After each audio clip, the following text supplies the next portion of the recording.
a proposta, o que nós estamos realmente pedindo, né? E ao mesmo tempo ela representa, né? Faz a criança ter uma reflexão da história pedida, né?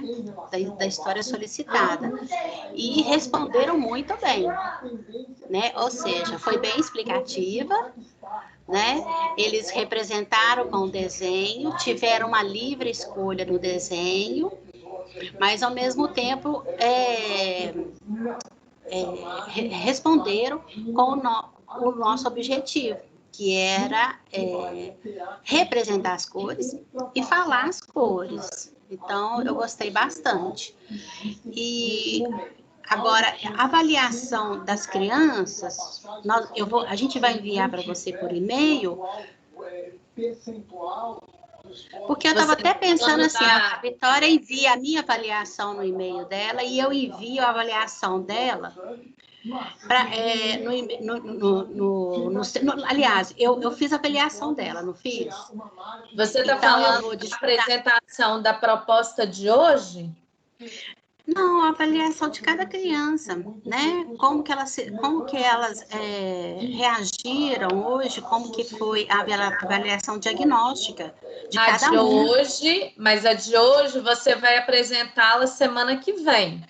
Então, aí a minha proposta é o seguinte, eu faço a proposta dela e ela faz a minha, porque ela mesma escreveu. Então, é muito mais fácil para ela poder ler e já está com ela pronta. E eu fiz a dela aqui, eu vou apresentar a dela, porque eu escrevi, eu observei as crianças. Eu não lembro nada da minha apresentação. Você apresentou, mas são as percepções que você teve também. Não precisa ser uma coisa assim muito completa, né? Porque como você estava apresentando, às vezes você não conseguia assim registrar tudo.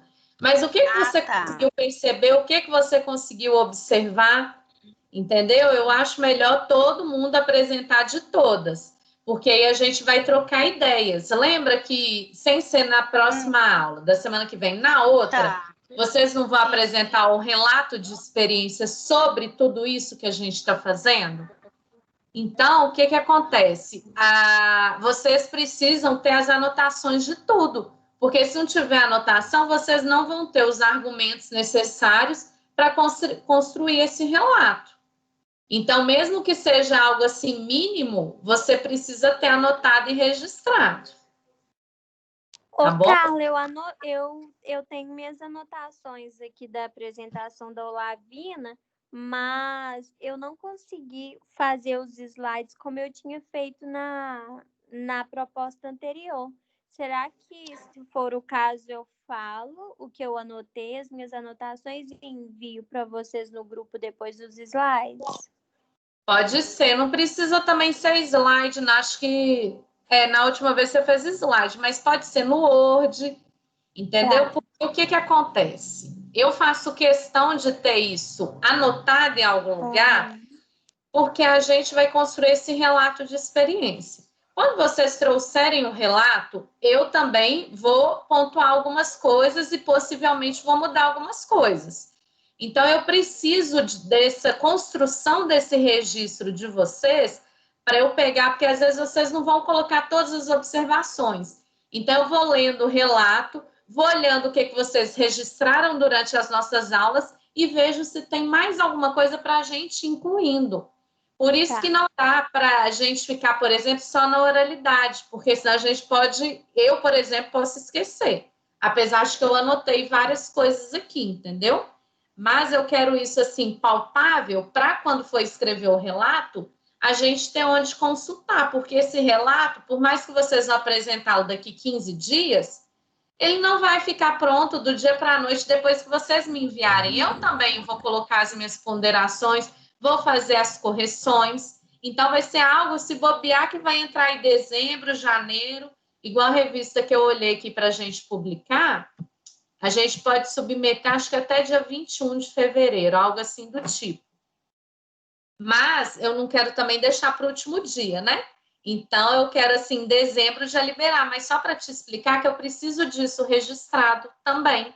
para eu poder conseguir ajudar vocês nessa construção do relato, tá bom? Tá legal, então eu vou enviar para você.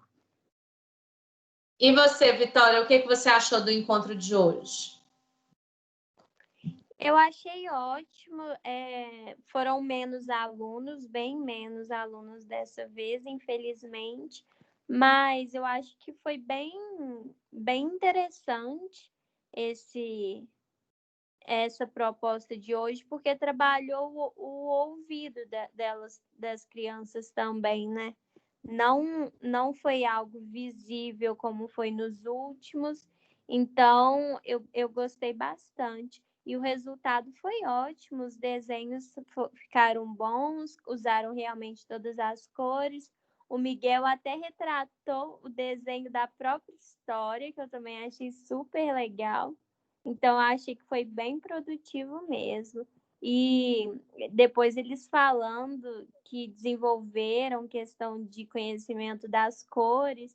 Então, pegando esses meninos no primeiro encontro e pegando hoje, sinceramente, eu acho que foi super proveitoso esses 3 encontros. E olha que foram só 3, hein? Eu também achei ótimo, fiz várias anotações aqui sobre o que eles falaram, principalmente, porque, volto a falar, quando a gente fizer o relato, é legal a gente colocar até a forma que as crianças falaram. Então, eu coloquei aqui que o Miguel colocou que... Deixa eu achar aqui. O Derek falou que gostou de fazer o desenho e aprender inglês, que antes ele não sabia os animais.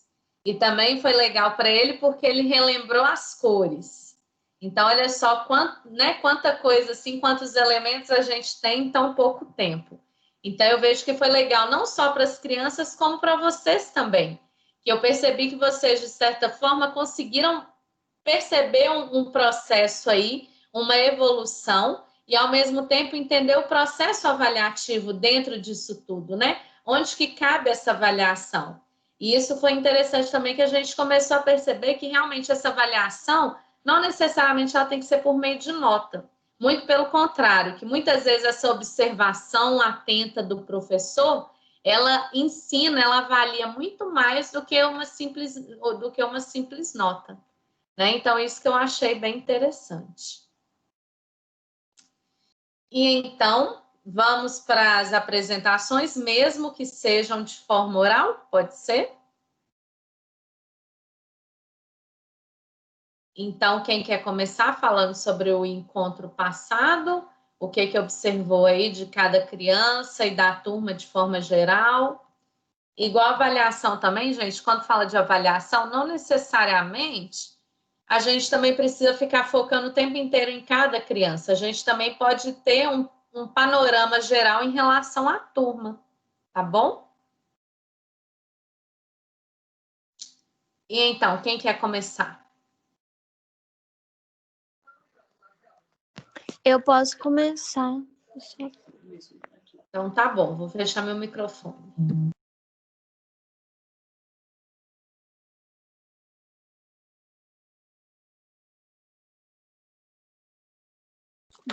Desculpa, minha mãe me parou ali para olhar uma coisa comigo, mas eu tô abrindo aqui nas minhas anotações, tá?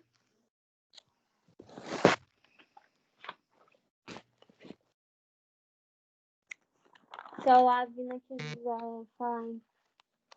Eu vou falar aqui, deixa eu só achar.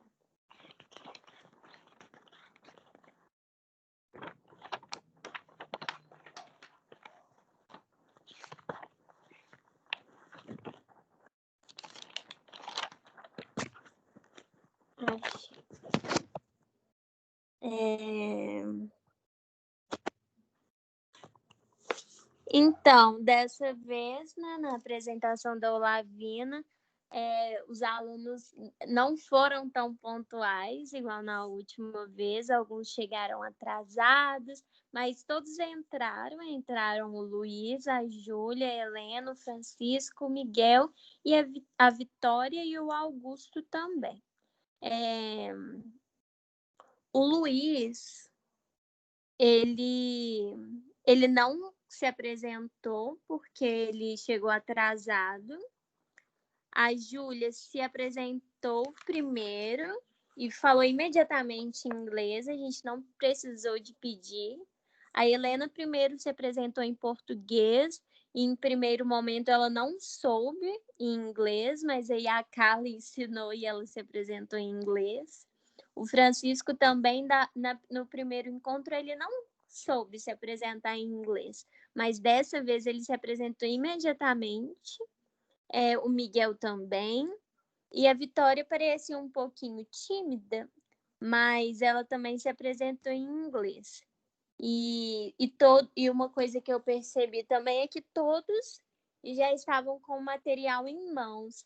Então, não foi difícil de começar as atividades, não. Então, eu percebi que dessa vez, ao contrário da última vez, na primeira vez, na verdade, o Francisco foi o que mais falou. Dessa vez, ele falou um pouco menos. E na última, o Miguel também não falou muito. E na segunda, ele falou muito. Aí, os que mais foram perceptíveis na segunda avaliação foi o Luiz. Ele estava acertando todas. A Júlia também. E o Miguel. Então, esses foram os que chamaram mais atenção. O Luiz, a Júlia e o Miguel. A Vitória entrava às vezes, o Augusto, mas esses foram os que mais falaram. E a Júlia e o Miguel bingaram, né, juntinhos, e depois o Luiz bingou. Mas todos fizeram e desde a apresentação até o final, eles se mostraram muito interessados, e isso é muito bom para a gente que tá ali apresentando, né? Ver interesse deles com aquela atividade. E foi super divertido. Quem não bingou não saiu desanimado, e quem bingou saiu muito animado. Então, eu acho que eles ficaram com um gostinho de quero mais. E em relação à primeira avaliação e a segunda, sem comparações, porque na primeira eles sempre pulavam a vez, não sei, o outro coleguinha que tinha que falar. E nessa vez, como não era sorteio de ordem, quem quisesse falava. Então, às vezes, os três abriam o microfone de uma vez, ou mais até. Então, isso mostrava interesse por falar, interesse em mostrar que realmente sabe. Então, isso foi muito legal. Esse foi os pontos que mais me chamaram a atenção e que eu fiz a anotação. Muito bom, Vitória. Achei ótima, tanto da primeira vez, quando você trouxe suas observações, quanto dessa segunda vez. Achei, assim, bem completa as suas colocações. E só uma observação, quando você for registrar, que você disse que as crianças que se destacaram, né? Você falou Júlia, Luiz, Miguel. Talvez você pode colocar, ao invés de falar assim, você pode talvez colocar, observou-se que tais e tais crianças estavam, né, atentas durante várias vezes. Elas queriam abrir o microfone e responder. Porque senão diminui alguns. Exatamente, exatamente. Senão parece que o olhar do professor está só para esses que chamam atenção. E os que não chamam atenção? Né? Então, eu acho que não foi exatamente que não chamaram a atenção, é porque essas queriam responder toda hora, né? Isso. Então, é importante você pensar nessas palavras, não dá a entender que a gente não prestou atenção nas outras crianças, e não foi isso que aconteceu. Né? Mas achei muito bom suas colocações, vai ser excelente para o nosso relato. Vai ficar muito bom, parabéns. Obrigada. Olá, Vina. Bom, eu gostei muito, né? A turma estava bem presente. Eu não sei quantos alunos tem realmente, mas, né, com certeza tinha mais crianças do que anteriormente e hoje, mas, assim, eu achei eles super empolgados, participativos, né? Nem todos, mas cada um com seu jeito, né? Até o Augusto, eu senti ele um pouquinho tímido, né? Mas eu pontuei em chamá-lo, em elogiá-lo, né? Para que ele se sentisse parte daquela realmente, da brincadeira. Não pelo fato que ele não acertou, mas que ele também está dentro do jogo e que ele está participando e que é importante também. E, né? Ele estava inibido assim do jeito dele, né? Mas ele estava ali prestando atenção, né? Fez o que foi pedido, né? Participou do jeito dele, mas participou. E, claro, né, umas crianças vão saber mais, outras vão saber menos, mas o resultado final, eu achei, no geral, todos muito bem participativos, né? Então, ao mesmo tempo, assim, eu fiz elogios, mas também a gente fez correção para que realmente, né, a criança não achar que está tudo sempre certo, mas uma correção que não, assim não tá, esse não, mas que é um jogo e que a gente acerta e que a gente erra também, né, faz parte, né, nem sempre a gente ganha, nem sempre a gente perde, né, então assim,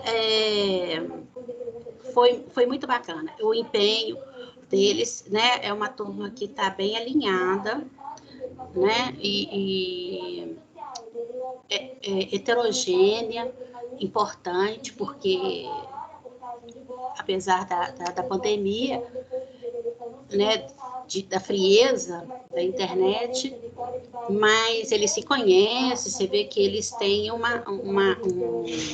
ficam à vontade em participar, em aparecer, né? Alguns fecham, alguns abrem, mas nada, isso não tem como você avaliar. Isso faz parte. O Felipe é que mexe, ele põe põe do jeito, põe isso, põe aquilo, mas eu tô vendo que ele tá sempre atento. E os meninos também, quando ele chama, ele responde, com certeza, ele tá atento, né? A gente percebe. Mas foi bem proveitoso, né? Teve um rendimento positivo.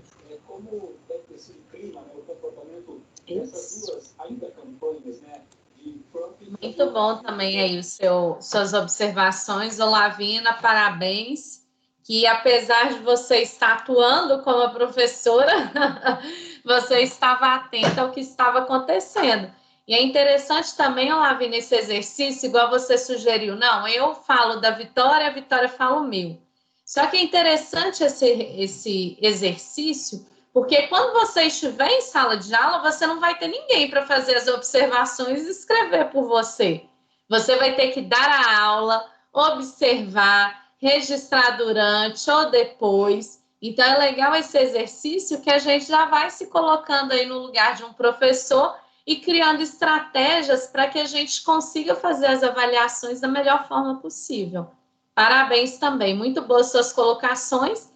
E eu aguardo aí tanto você quanto a Vitória escreverem e me enviar, pode ser postar lá no nosso grupo de WhatsApp para eu poder salvar aqui nos arquivos de vocês, tá bom? Mas a apresentação aí, ó, pelo relato de vocês já está excelente. Só preciso mesmo desse registro, né? Já expliquei o motivo aí para vocês, tá bom? Então, ótimo. Vocês querem falar mais alguma coisa sobre a vivência 1 da aula passada? Ou podemos dar aí continuidade ao nosso encontro de hoje? Tranquilo? Tá ótimo. Então, agora a gente vai continuar aí falando sobre avaliação. E hoje eu quero conversar com vocês um pouquinho mais sobre a avaliação, a autoavaliação, né, e concluir aí um pouquinho, porque, na verdade, a gente já vai finalizar hoje a unidade 3, já vamos entrar na unidade 4. O tempo voa e a gente nem vê. Então, o que nós vamos conversar aí hoje? Um pouquinho sobre a autoavaliação. Então, eu queria aí, já que a gente começasse pensando, refletindo um pouquinho sobre o que a gente já viu até agora e formas aí de avaliações, pensando um pouco mais na observação do professor, no olhar atento desse professor.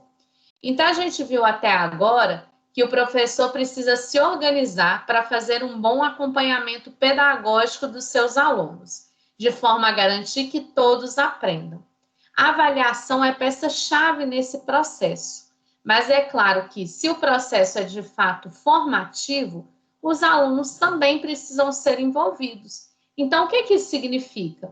Que não é apenas o olhar, claro, apenas não, né? Porque é muita coisa o olhar do professor, mas também o aluno ele tem que se perceber como parte desse processo. Então, como fazer isso? Como colocar o aluno mais envolvido nesse processo de avaliação?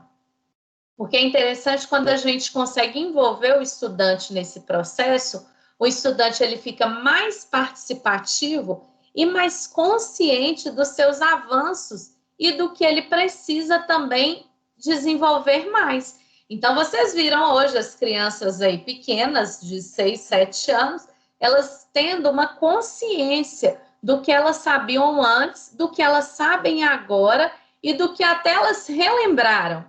Né? Então, olha só como que é interessante quando a gente envolve o estudante nesse processo.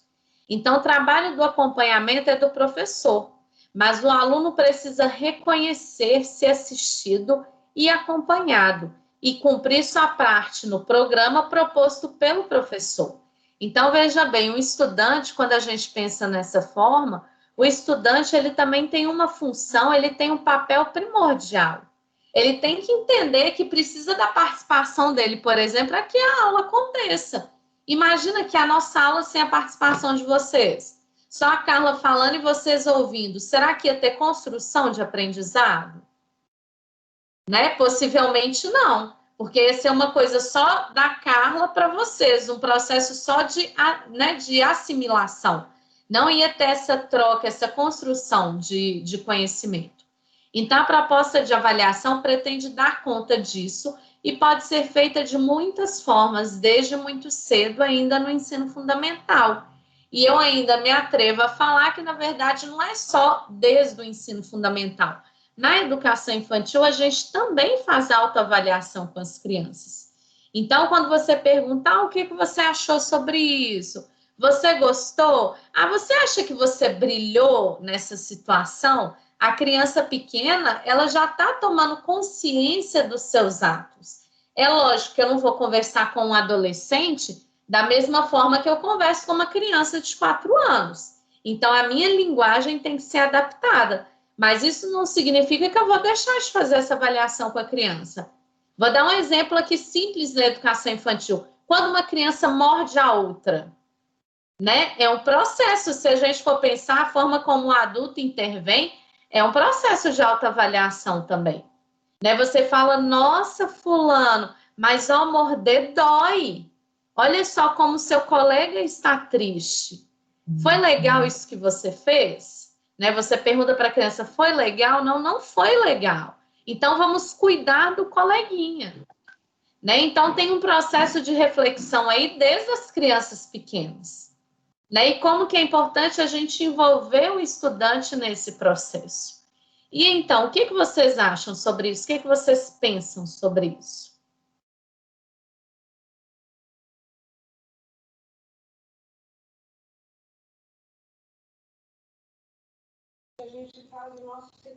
Bom, realmente é super positivo, né? A gente faz relembra, né, o quanto a pedagogia evoluiu, né, nos processos, nos projetos, na maneira de enxergar, de fazer a criança se envolver e ter o resultado. Fazer se envolver, né? Perceber que ela está, de fato, envolvida e ela perceber, né, como ela está aprendendo. E realmente, tudo é um processo. Se você, não é um clique numa tecla e pronto, né? É um processo. Se você vai colocando várias propostas, né? E você vai observando a evolução de cada um no seu tempo, né? Não colocar um protocolo que todos têm que seguir e chegar àquela linha. Entender como eles chegaram, como que cada um conseguiu chegar naquele ponto, aprender, né, o que você propôs.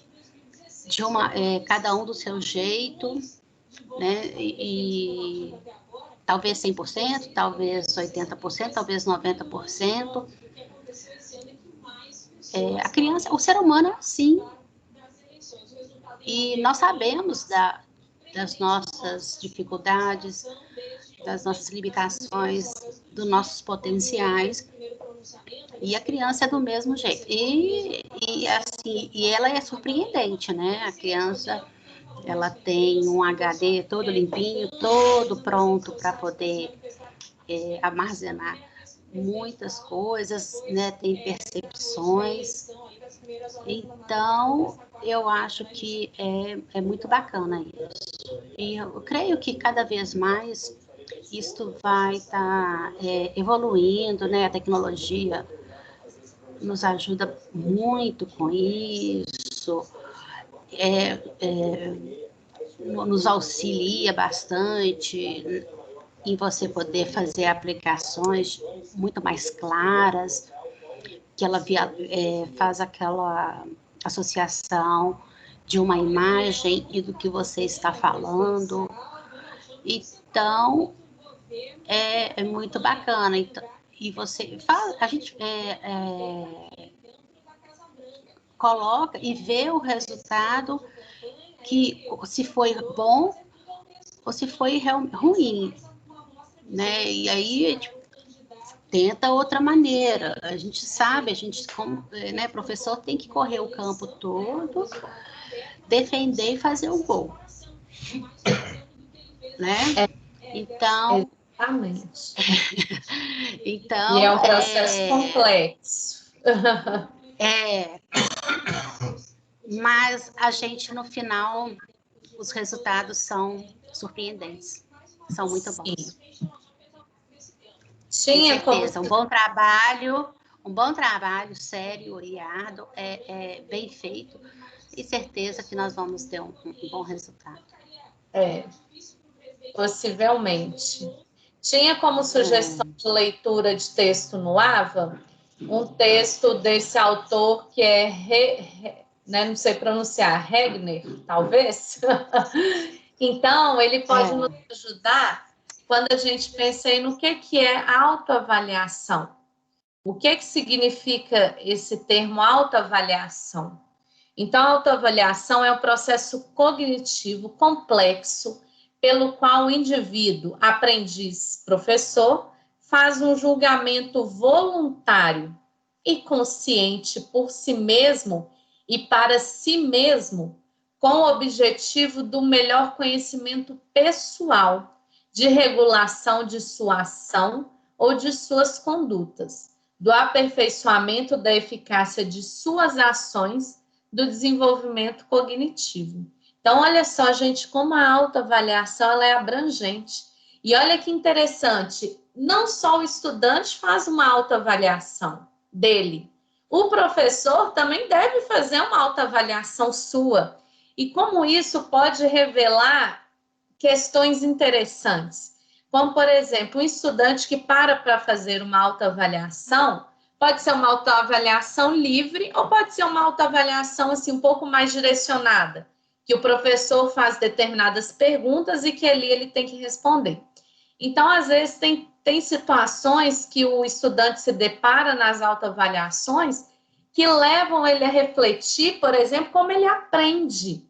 Então, pode ser até um processo metacognitivo, que é uma das habilidades que a gente precisa desenvolver nos nossos estudantes. Mas por que, Carla? O que tem a ver processo metacognitivo com a minha aula? Tem tudo a ver, porque o estudante vai começar a perceber qual que é a melhor forma que ele aprende. Então, por exemplo, quando ele for estudar sozinho, ele vai perceber, não, eu aprendo melhor quando eu estou escutando, ou eu aprendo melhor quando eu escrevo, né? Por exemplo, meu caso, eu aprendo melhor quando eu estou ali, eu leio ou eu escuto, mas eu preciso anotar. Quando eu anoto aquilo que eu vejo, que eu leio, eu percebo que eu aprendo muito mais, a minha fixação é melhor. Então, pensa bem, imagina um estudante aí de 8º ano, de ensino médio, tendo esse tipo de percepção. Como que isso vai auxiliar demais nos estudos dele? Mas ele só vai perceber isso se ele for problematizado, né? Se você fazer com que ele comece a perceber isso nele. Porque, gente, o estudante por si só, né? Muitas vezes ele não vai conseguir ter esse tipo de percepção. Então, é papel do professor não é ensinar, mas dar um certo direcionamento. E a gente pode fazer isso por meio também da autoavaliação. Vocês querem comentar sobre essa autoavaliação? Já passaram por alguma situação aí de autoavaliação que revelou alguma coisa para vocês?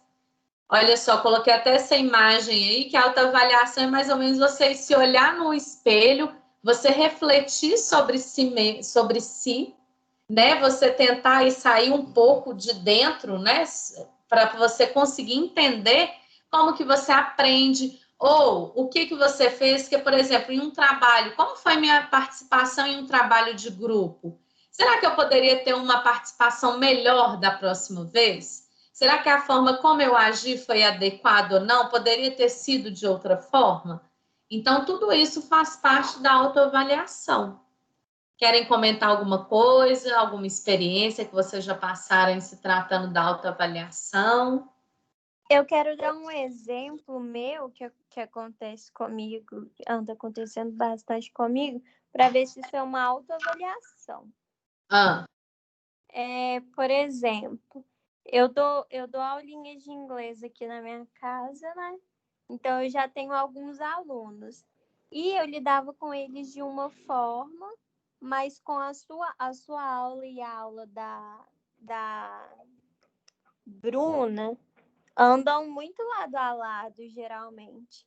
Então, eu dava minhas aulas de uma forma e, através das aulas, eu fui mudando um pouco a perspectiva.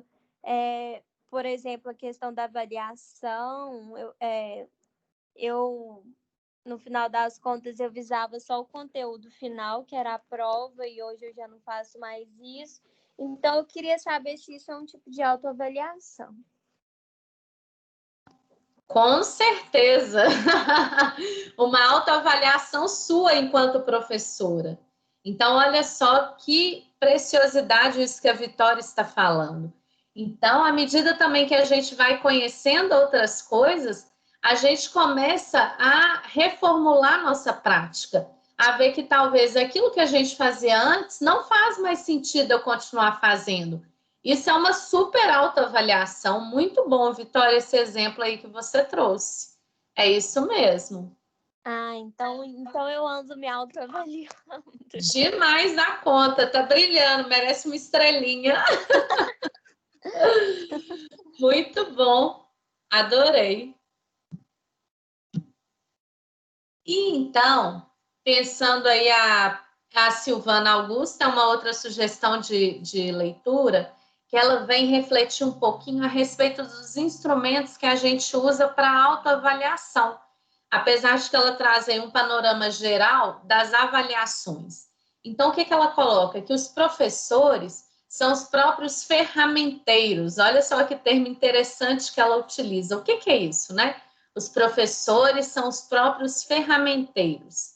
Melhor do que adquirir ou copiar ferramentas prontas, bons professores constroem os próprios instrumentos de trabalho, considerando suas necessidades, a intencionalidade educativa e os diferentes contextos de trabalho.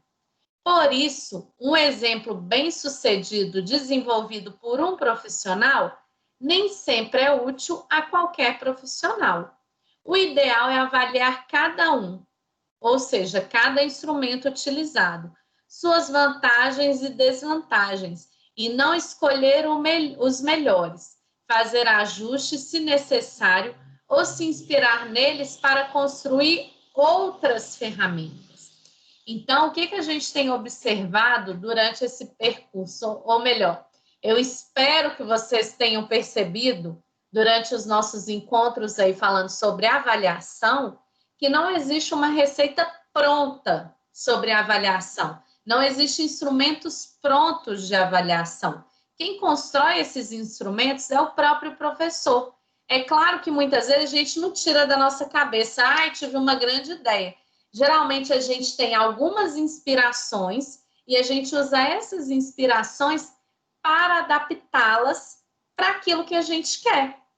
Então, por isso que aí a Silvana Augusto coloca aí que os professores são ferramenteiros, porque nós, enquanto professores, a gente cria as nossas próprias ferramentas de avaliação. Por isso que eu falo com vocês, não tem como ter uma avaliação pronta que a gente pega e aplica para todos os estudantes, para todas as nossas aulas, porque, primeiro, cada professor é único, cada turma é única. Então, as avaliações também possivelmente vão ser diferentes. Igual um tipo de avaliação que a gente tem utilizado muito aí é a observação. A observação e o registro daquilo que a gente observa. Então, não é uma coisa pronta e acabada. Muito pelo contrário, cada aula é de um jeito, cada aula observa uma coisa. Cada encontro eu registro uma coisa diferente. Então, não tem como eu pegar uma avaliação pronta e chegar e aplicar para a turma, literalmente aplicar, né? Que vira quase uma vacina, que eu chego lá e enfio goela abaixo nos meus estudantes. E a gente tem percebido que não é assim que funciona. E que vocês têm criado aí muitas estratégias interessantes, vocês têm colocado aí muito, né? A observação de vocês tem ficado mais aguçada para essas questões que as crianças trazem. Vocês querem comentar alguma coisa sobre isso?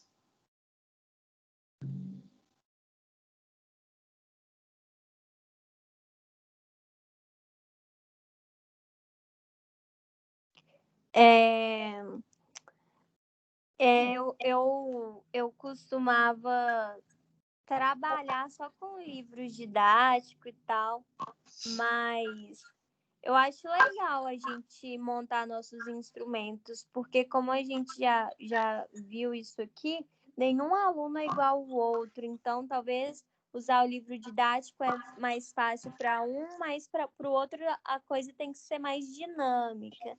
Aí eu até montei um joguinho que na verdade foi até um dever da Carla, mas me veio isso na cabeça. E eu montei, eu já fiz ele. É um tabuleiro com ponto de entrada e o final, e quem chegar no final é o vencedor. Aí giro o dado, caiu em um. Aí eu puxo uma cartinha e falo duas palavras, por exemplo, samba. Aí tem duas opções. Samba é com C cedilha ou é com S? Aí é esse joguinho, sabe? Até chegar no final. Muito E bom. ele não precisa ser várias pessoas jogando para ficar aquela coisa competitiva. Eu posso fazer individualmente. Então, funcionou bastante com uma aluna que eu tenho aqui que está aprendendo a ler agora, falar. Muito bom para ler. trabalhar a ortografia, né?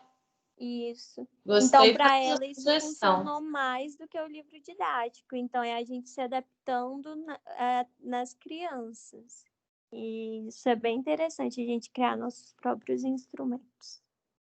Muito bom esse exemplo também, Vitória, porque a gente pensa aqui, se cada sujeito é único, como que tem um livro padronizado que eu uso no país inteiro? Não é nem na cidade, nem no estado, é no país, né? Sendo que cada região tem as suas questões, seus costumes. Então, essa discussão do livro didático, ela é muito complexa. Nossa!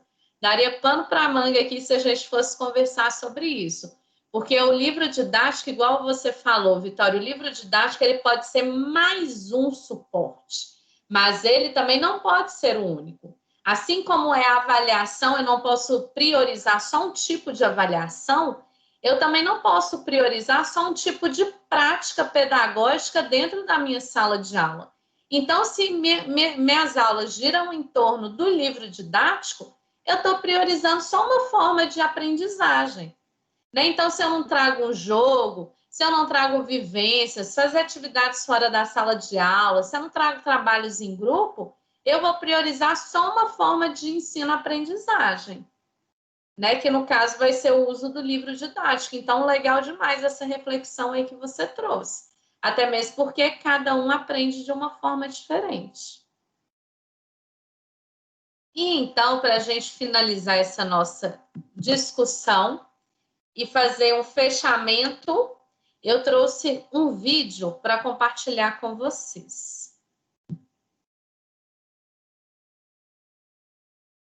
Só um minutinho que eu vou abrir ele aqui no YouTube, tá?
Estão ouvindo? Está ouvindo?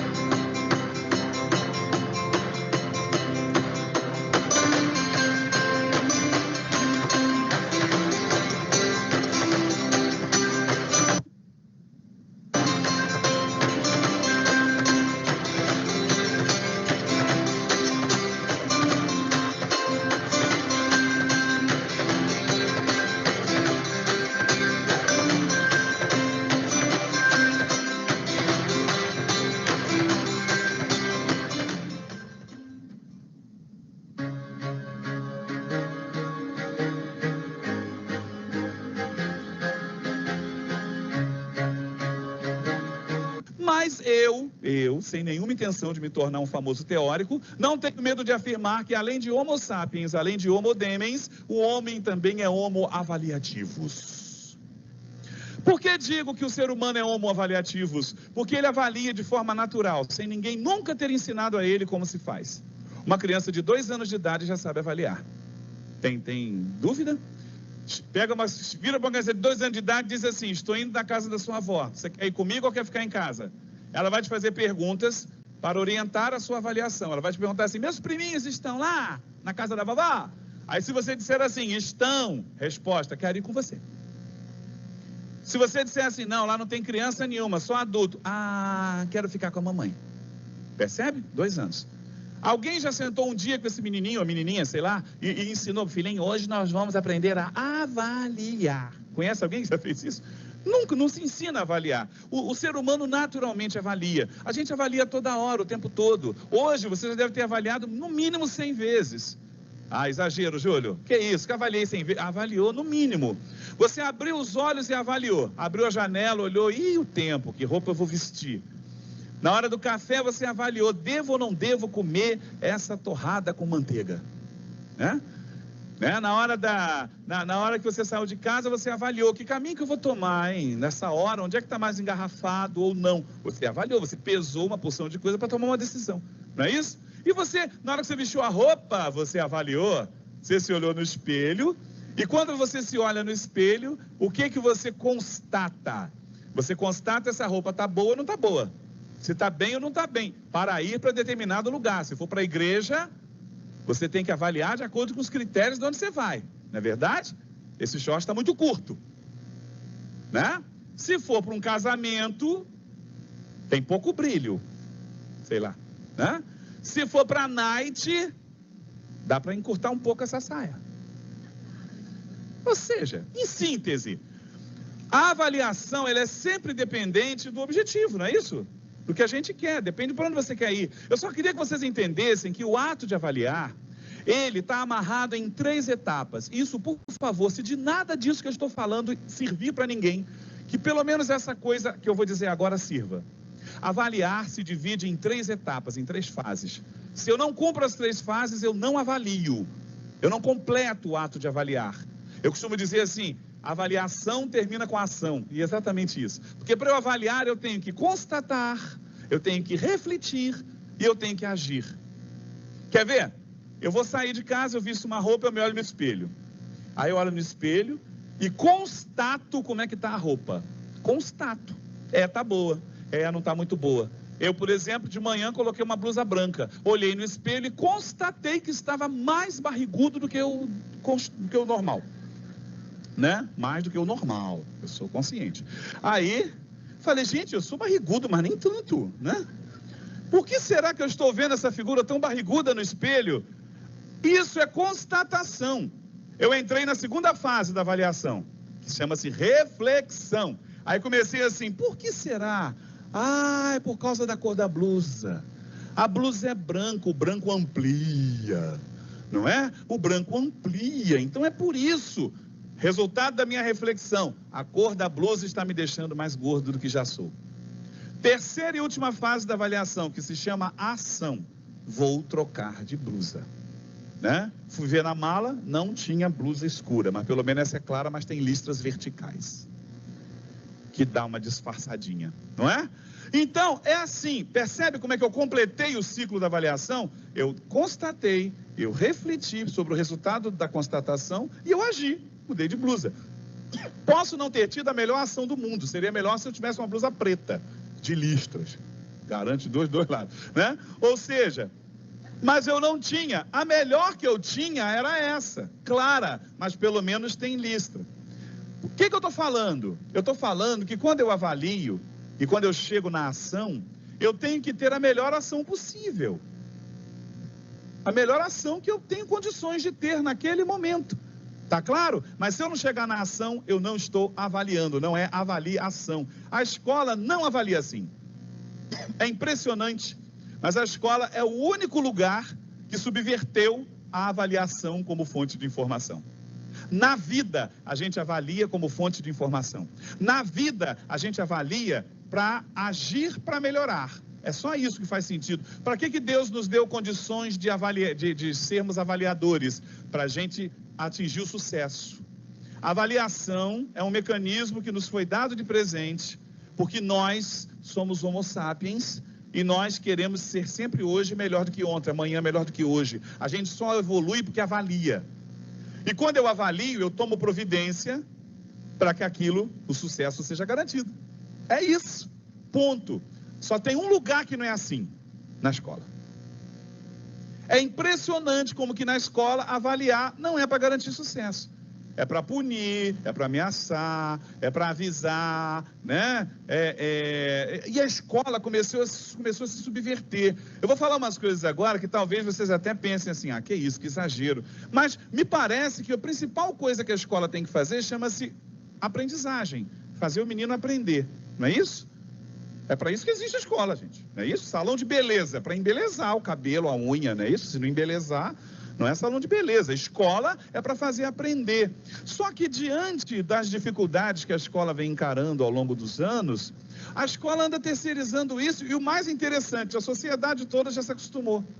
Eu conheço escola que o menino tirou nota baixa. A primeira atitude que a escola faz, chama a mãe e manda contratar uma professora particular. Aí eu falo assim, que legal, né? Maneiro, assim, ainda bem que, eu não sei se vocês já ouviram isso de alguma mãe, né? Tipo assim, mas como assim? Olha só, ele tirou nota baixa. Se a senhora não contratar uma professora particular, ele está perdido.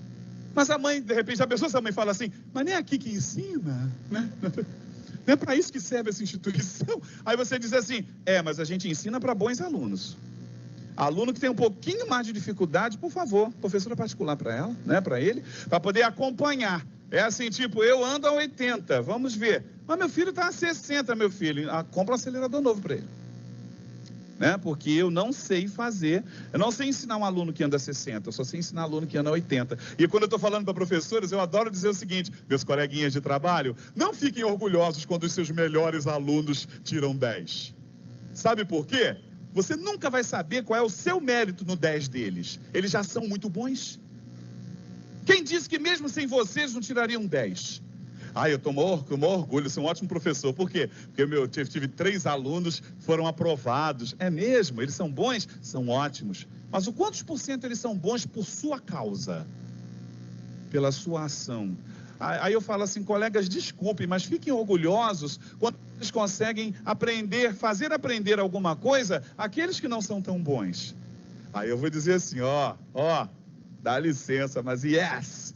Menino tirou a média, esse garoto aqui, dá licença, mas eu fiz aprender. Agora, fazer aprender quem já é bom, isso não enobrece ninguém.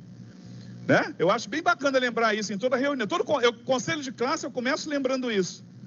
Fala, gente, a gente vai aqui, né, medir a nossa eficácia pelo quanto a gente conseguiu fazer os alunos, no mínimo, médios, aprenderem. Né? Os com mais dificuldade, então, aí é que a gente vai medir mesmo a eficácia de todo mundo. Então, por favor, sem orgulhos que a gente não pode medir. Quantos por cento do 10 dela me pertence? Sei lá. Sei lá. De repente, se eu não existisse, ela tirava 10 também. Eu tenho um aluno que é tão bom, que ele vira para mim e acrescenta coisas na aula seguinte. Eu falo, onde é que você viu isso, menino? No YouTube. Eu falei, é mesmo? A outra coisa, pessoal, eu consegui entender finalmente aquilo que o senhor falou. Eu falei, o quê? Aquele tal de tectonia. Você não tinha entendido da minha aula? Não tinha não, professor. Eu falei, como é que você entendeu? No YouTube. Eu cheguei lá, tem um vídeo da BBC de Londres que mostra a placa tectônica entrando uma por baixo da outra. Aí eu entendi o que o senhor quis dizer. Eu falei, que bom para você. Qual é o nome desse vídeo? Me dá aí. Próxima aula que eu explico tectonismo, adivinha o que eu uso? O vídeo. Né? Isso me faz acreditar, e outra coisa que eu estou sempre trocando com os meus colegas professores. Colegas professores, não fiquem achando que o seu papel é ensinar conteúdo. Professor que acha que o seu papel é só ensinar conteúdo, está entrando em extinção. Tem muitas fontes por aí ensinando conteúdo muito melhor do que a gente. O YouTube é uma delas. Os DVDs, as coleções, e muita coisa. E com muito mais ilustração, com muito mais didática, com muito mais paciência do que a gente, né? Então, se você acha que seu único papel é ensinar conteúdo, lamento, você é um ser em extinção. Né? Isso é bacana, porque eu dou aula para o ensino médio, eu tenho uns colegas, gente, que eles se acham assim, os únicos portadores do conteúdo que existe na área deles. Eu falo assim, gente, para com isso, a extinção está se aproximando.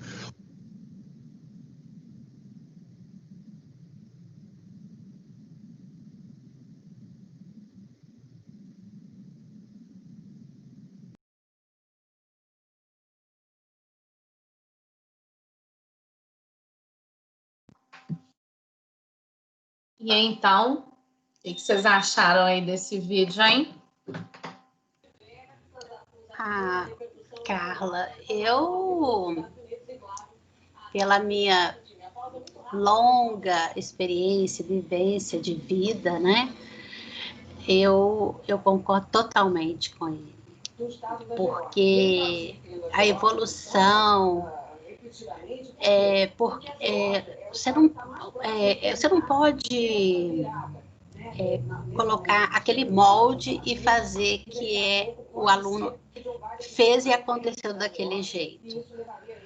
Mas você mostra para ele o caminho. E muitos vão fazer esse caminho, todos vão fazer esse caminho diferente, cada um do seu jeito. Mas no final, você tem que perceber que todos conseguiram o seu objetivo. E isso é em todos os setores, né? Muitos líderes de sucesso, empresários, né? No mundo corporativo, eles não falam que tem uma receita para você poder aprender, crescer, evoluir, empreender. É você, então, de fato, mostrar para ele o caminho. E ele cada um vai percorrer de uma maneira. Alguns com mais dificuldade, outros com mais facilidade. Né? Cada um vai ter uma percepção de poder, uma condição também, vários fatores que envolvem aí cada estudante percorrer o caminho da sua maneira, do jeito que ele consegue. Mas você tem que ter a consciência que no final é o que ele falou. Todos aprenderam, todos, pode ser alguns com igual eu estava até falando, 90%, 80%, né? Então, porque é igual também, é muito fácil você chegar, colocar um conteúdo, o aluno apresentou uma nota, você não sabe de nada sobre ele, chama os pais e coloca uma professora particular. Isso é o que a gente mais vê. É o que a gente mais vê. Principalmente agora, em tempo de pandemia. Isso aconteceu com meu filho. O professor particular está aí até nadando dinheiro. Isso assim aconteceu com meu filho, Felipe, né? Ele estava assim um pouco diferente, não querendo aprender, uns comportamentos assim assado, mas nada de concreto. Vai para psicólogo. Nós recomendamos uma psicóloga. Gastei uma fortuna com psicólogo. Mas, no final das contas, o que foi a consequência pior?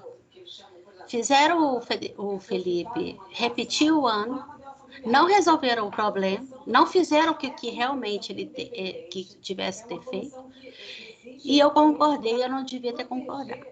Hoje ele estaria no terceiro ano, não no segundo ano.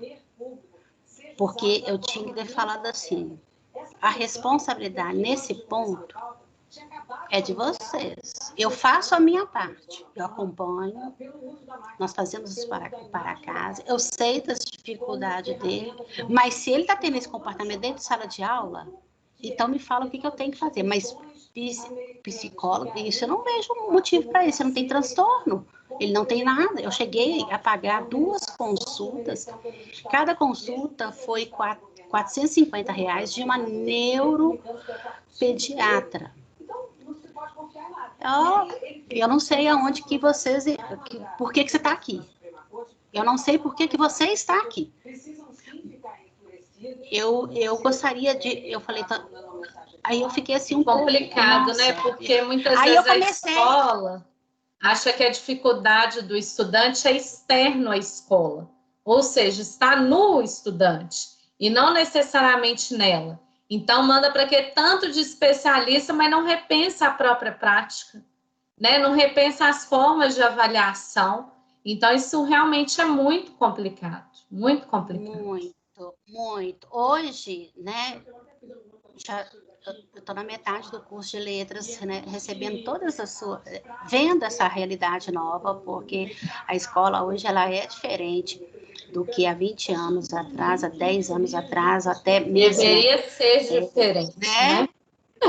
Deveria ser.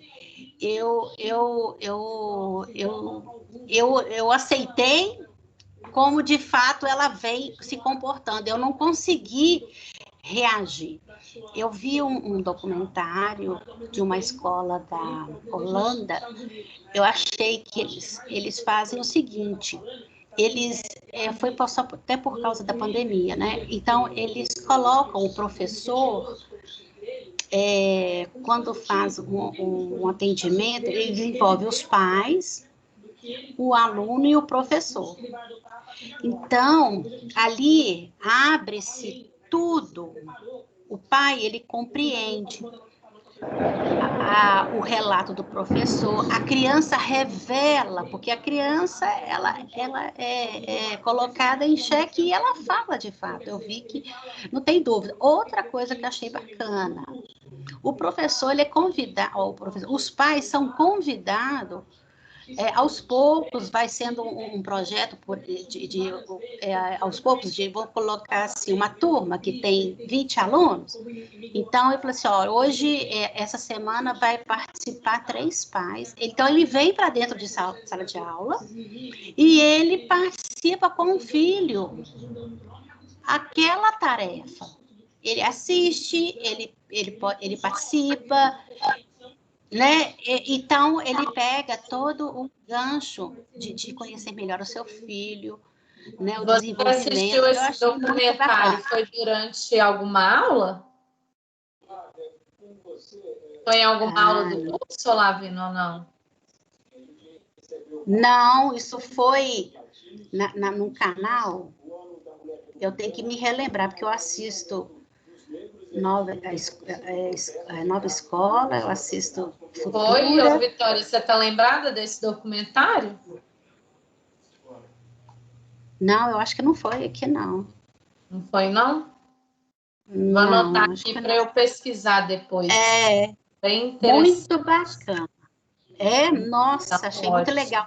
Os meninos, eu vi os meninos, eles chegam, eles tiram o sapato, ele tem um espaço, coloca sua mochila e tira aquele material. Aí ele leva para dentro de sala. Ele tira o sapato, eles ficam todos de meias, né? E eles não têm, a maioria das disciplinas não tem carteira, é sempre uma mesa redonda. Uhum. Priorizando A gente pode fazer isso e colocar nesse formato, né? Mas lá já é construído uma mesa redonda e é dividido o número de alunos, né, de acordo com a quantidade de alunos por turma. Então, assim, eles trocam as ideias, eles estão ali naquela mesa com muito mais discussão. E elas também trocam, faz um rodízio, ela faz o rodízio de várias formas, e o quanto que ela coloca em dupla, e cada um tem seu tablet, né? A escola fornece, cada um fornece o seu tablet. Eles têm o caderno, eles exercem a escrita, mas o tablet já está bem presente na vida deles. Aí eu já teria que ver isso para fazer um juízo de valor. Então, assim, é muito bacana. Muito bacana. Legal demais. Anotei aqui, vou dar uma pesquisada. Eu vou tentar ver onde que eu vi isso e te falo, eu devia ter anotado, porque eu fico vendo, eu paro o canal para ver se tem alguma coisa de educação, para poder ver, né? Porque é bom, ótimo, né? Porque aí você não precisa de viajar, né? Muito bom. Hoje já a gente tem Lavina. acesso, né? É isso. Muito bom. Vitória, você quer comentar alguma coisa sobre o vídeo que a gente acaba de assistir? Sim, eu achei muito interessante lá no inicinho, quando ele fala que a gente avalia o tempo inteiro. E realmente a gente avalia o tempo inteiro, cada escolha nossa é baseada em uma avaliação, a gente só não sabe que a gente está avaliando. Isso mostra que a avaliação tem que partir de um princípio. Não pode ser só o final das contas, não é um processo. Então, eu achei isso muito bacana Isso é legal da gente passar para os nossos alunos, porque até eles mesmos em sala de aula conseguem avaliar tudo que é passado, cada atividade. Então, eu achei isso muito interessante. Essa questão que ele falou da avaliação, porque eu realmente nunca tinha parado para pensar nisso. E levar isso para a sala de aula, eu acho que seria muito interessante. Muito bom, Vitória. E complementar a isso, que ele coloca que a avaliação ela deve cumprir 3 etapas, que é constatar, refletir e agir.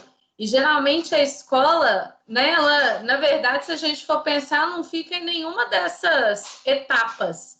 Né? A avaliação cumpre aí outros objetivos, às vezes de punir, de simplesmente dar uma nota. Então, a avaliação é para você constatar. Então, peraí, o que o meu estudante já sabe? Né? Eu faço uma avaliação para entender o processo em que meu estudante se encontra, para a partir dali eu fazer uma ação, um planejamento, tendo por base como o meu estudante se encontra. Então, a avaliação, muito pelo contrário, ela não é para punir, não é para dar uma nota, é para eu compreender, para eu ter uma ação mais assertiva em cima da demanda dos meus estudantes. Então, olha só como que a avaliação ela deve cumprir um determinado papel e que a escola desvirtua completamente esse papel da avaliação. E como é importante a gente refletir para não chegar lá na escola, quando, né, você se tornar aí professor, apesar de que a Vitória já está tendo aí a oportunidade de ser professora, ou Lavina com a experiência aí do filho dela. Então, para vocês já entenderem qual que é a função da avaliação. Não é simplesmente dar a nota, é para o meu planejamento que serve a avaliação. E até mesmo para eu ver como estão as minhas aulas. Então, se meu estudante não foi muito bem numa determinada avaliação, não quer dizer que a culpa, entre aspas, é completamente dele. Pode ter a ver com o professor também. Né? Então, a avaliação deve cumprir essas 3 etapas, de constatar, refletir e agir. Isso é o principal objetivo da avaliação. Então, para a gente finalizar aí o nosso encontro de hoje, apesar de que o nosso tempo aí já foi um pouquinho, mas eu queria só discutir com vocês rapidamente a situação problema da unidade 3, apesar de que a gente já vem conversando um pouco sobre isso durante todos os encontros. Eu estou compartilhando a tela? Estou, né? Então, qual que é a situação problema aí? Um professor, ele dá aula em mais de um período, em mais de uma escola. Portanto, ele tem muitos alunos. Ajude a organizar o trabalho de acompanhamento pedagógico de todos, sem deixar de prestar atenção às especificidades de cada um. O que ele precisa registrar e acompanhar? Como você faria essa tarefa? E a gente tem que levar em consideração algumas situações. Cada professor há de desenvolver os próprios métodos, mas em todos eles é importante que crie processos de acompanhamento após as avaliações, usando efetivamente os resultados para inspirar o plano de ensino, ou seja, o plano de aula, as próximas ações, mantenha os registros atualizados, incluindo informações sobre processos além das planilhas de notas. Ou seja, além daquela avaliação somativa, eu tenho que ter outras informações importantes também. Inclua no conjunto de registros alguma produção autoavaliativa do próprio aluno, que permita a ele se expressar mais subjetivamente e mostrar ao professor aspectos que ele não tenha visto. Analise e considere outras produções dos alunos, como, por exemplo, o caderno, além de trabalhos escolares e das provas. Né? Quando a gente fala aqui de prova, a gente entende um pouco sobre a avaliação somativa. Então, o que vocês sugeririam para conseguir acompanhar melhor esses estudantes? Né? Qual que é a sugestão aí de vocês?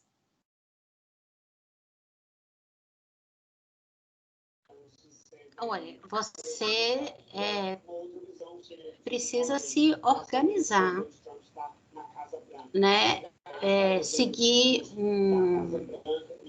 Fazer uma avaliação da turma, né? Colocar avaliar assim, em vários aspectos, critério.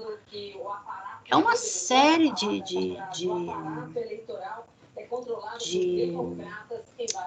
diretrizes, né, da faixa etária.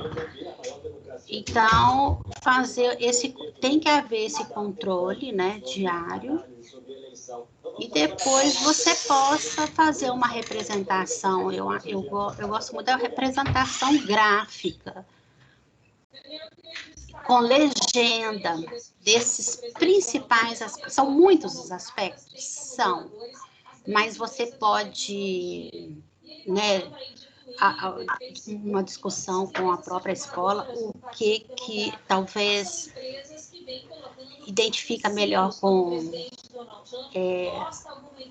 os objetivos da escola, o que ela... como que eu quero dizer? Qual a linha de pensamento dela, né? Qual a segmentação, os valores da própria escola em si, né? Então, como a própria opinião, né? E observações dos próprios pais. Isso vai te dar Isso é uma ferramenta muito preciosa, porque para você é o retorno, é o seu resultado, é o seu argumento perante os pais, né, a família, e a escola e o estudante, e para você mesmo, né? Onde nós precisamos de melhorar, o que precisamos de observar, porque é sempre tentando acertar e fazer o melhor.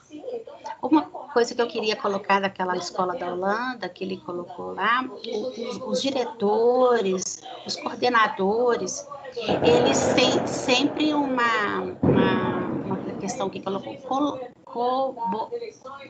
como é que é? Colaboração por parte de todos, isso. O diretor, os meninos, os estudantes, até os próprios funcionários deparam com um rodízio feito com todos, a limpeza da própria escola. Os alunos também participam dessa organização e da higiene da escola. O diretor, os estudantes vê o diretor limpando as salas, eles têm todo um planejamento. Tem uma copa, né, a copa de todos. Então, ele tem que estar sempre limpa, higienizada. Usou um copo, algum utensílio, vai guardar.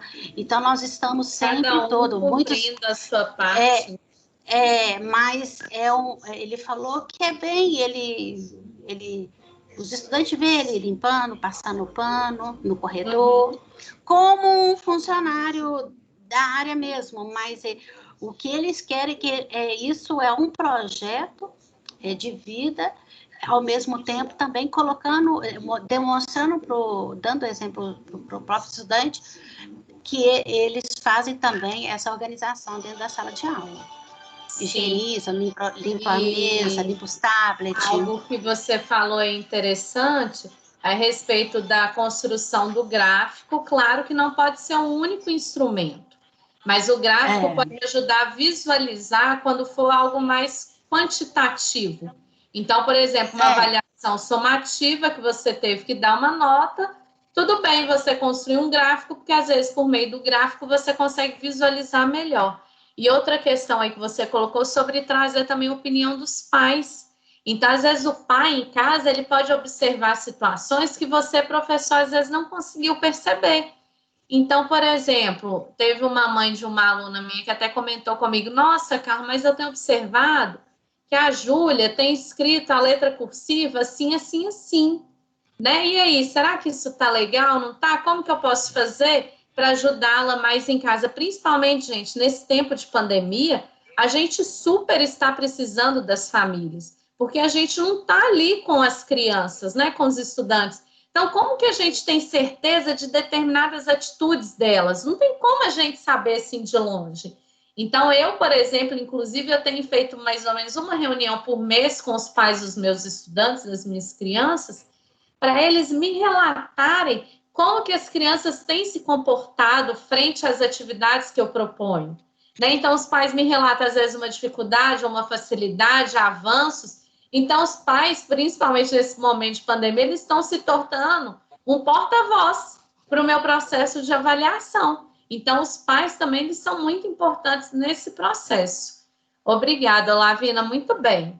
E agora, Vitória, você quer trazer alguma colocação a respeito dessa situação, problema? Quais sugestões você traria aí para o professor, de forma de registro? A sugestão que eu daria é trazer o aluno cada vez mais para perto, né? O aluno tem que se sentir à vontade para fazer perguntas, o aluno tem que se sentir à vontade para destacar os problemas que ele acha que ele está tendo, porque depois que a gente ensina essa coisa da autoavaliação, o que a gente pretende é que o aluno sempre esteja se autoavaliando e que ele compartilhe isso com o professor, que ele tenha essa confiança com ele. Então, o professor tem que estar próximo do seu aluno, deve passar confiança para que o aluno realmente possa contar com ele. E acho que é isso. Essa é uma das estratégias que eu usaria, talvez, se fosse comigo. Eu acho que seria uma boa estratégia. Muito bom, Vitória, também. Hoje a gente conversou um pouquinho mais sobre autoavaliação, mas autoavaliação também é uma estratégia muito interessante para o professor se utilizar dela também. Muito obrigada. Uhum. E agora, eu só queria fechar com vocês qual que é a proposta para a nossa próxima aula, que é a aula da semana que vem. Nós teremos aí a apresentação da avaliação da atividade 2 realizada com as crianças, ou seja, o que vocês observaram em relação a essa atividade 2, assim como vocês fizeram hoje. E, além disso, a gente também tem a apresentação aí da devolutiva. Então, vocês podem perguntar, Carla, mas qual que é a diferença disso que a gente já tem feito para a devolutiva? Né? Então, qual que é a diferença? Na devolutiva, vocês vão trazer os aspectos lá da atividade. Acho que tem um microfone ligado aí, meninas. Lá na devolutiva, áudio. Na devolutiva, vocês vão trazer aspectos lá da atividade diagnóstica dialogada com as atividades que vocês deram, ou seja, com as intervenções. Então, vocês podem colocar, igual vocês falaram assim, mas o Miguel, lá no primeiro encontro, ele demonstrou dificuldade nisso, nisso e nisso. Já no encontro do jogo do bingo, a gente observou que ele estava muito mais participativo. E ele mesmo, no relato da atividade 2, falou que conseguiu aprender as cores. Então, vocês entenderam? A devolutiva ela vai fazer o casamento entre a diagnóstica, a proposta 1 e a proposta 2 e ainda a autoavaliação que a gente fez do fechamento. Então, a devolutiva nada mais é do que o entrelaçamento dessas informações. Ficou claro para vocês o que é essa devolutiva? Sim. Vocês acham que está tranquilo de vocês fazerem isso para o próximo encontro? Esse entrelaçamento aí dessas informações?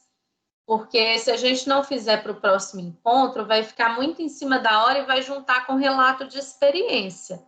Então, assim, não precisa ser nada muito elaborado. Vocês vão pegar as informações da atividade da diagnóstica, da atividade 1, da atividade 2, da autoavaliação das reflexões que eles trouxeram ao final e vai juntar isso, fazendo aí um diálogo. Mas vocês vão perceber que não vai dar, por exemplo, fazer de forma completa de todas as crianças, porque teve criança que não participou de todos os processos.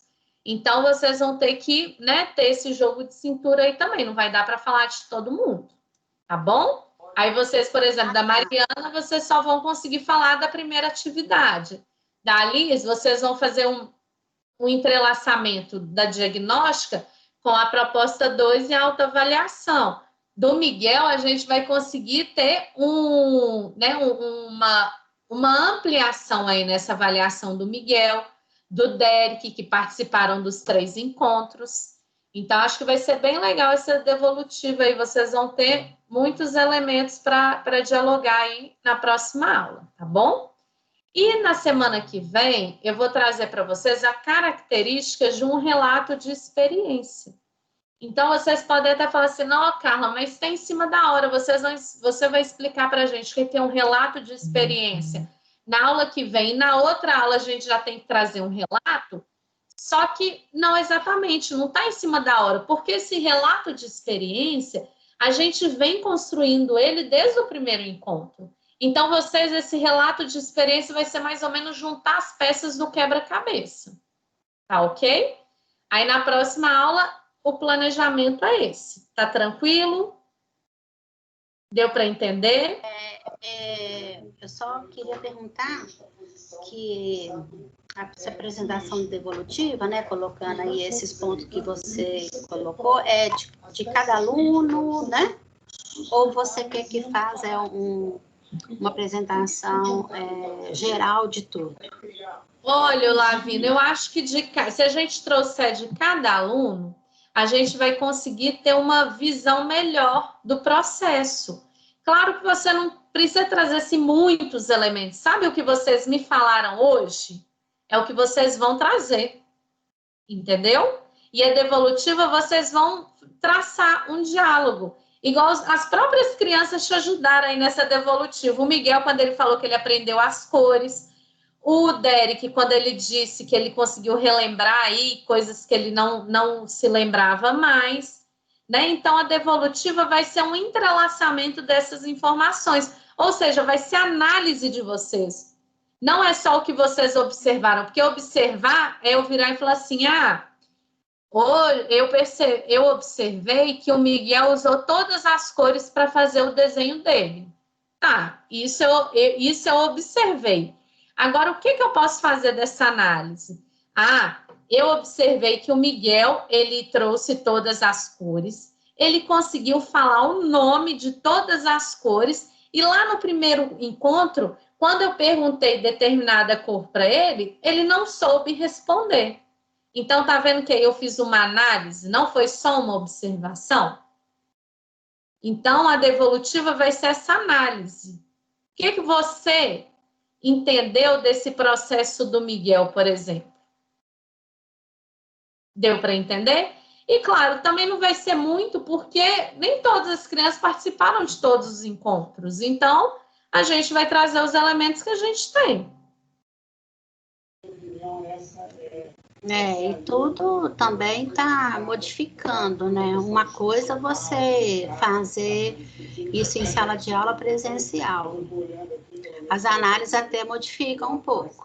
Tem esse detalhe também, exatamente. Você conhece os seus estudantes, mas aí você pega eles o ano seguinte. Eu acho que o crescimento de cada um também é uma nova análise que você vai tendo, né?